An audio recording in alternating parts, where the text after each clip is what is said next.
सांगड़ मां breaking news समाज share कंदासीं। शहर जी मालपीड़ीअ में तेज़ धार छुरियुनि सां हिकु ॼणे खे क़तल करे छॾियो आहे।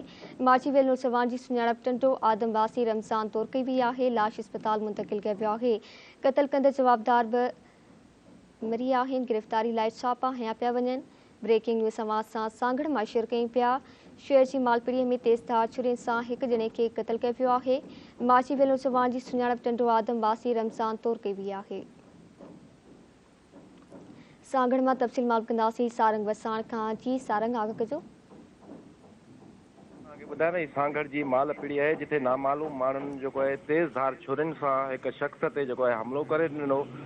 उनखे जेको आहे शदीद ज़ख़्मी कयो, जंहिंखे सिविल अस्पताल सांगड़ आंदो वियो, जिथे डॉक्टरनि हुनजी फोत थियण जी तस्दीक कई आहे। जॾहिं तव्हांखे ॿुधायां त फोतीअ जो जेको आहे सुञाणप टंडो आदम वासी आहे रमज़ान मरी उन तौरु कई वई आहे। जॾहिं असांजी SHO सांगड़ ज़ाहिद कंबोयो सां ॻाल्हि ॿोल थी आहे, राब्तो करण ते SHO ॿुधायो त जवाबदारनि जी गिरफ़्तारी लाइ जेका आहे मुख़्तलिफ़ जॻहियुनि ते छापा हणी रहिया आहियूं।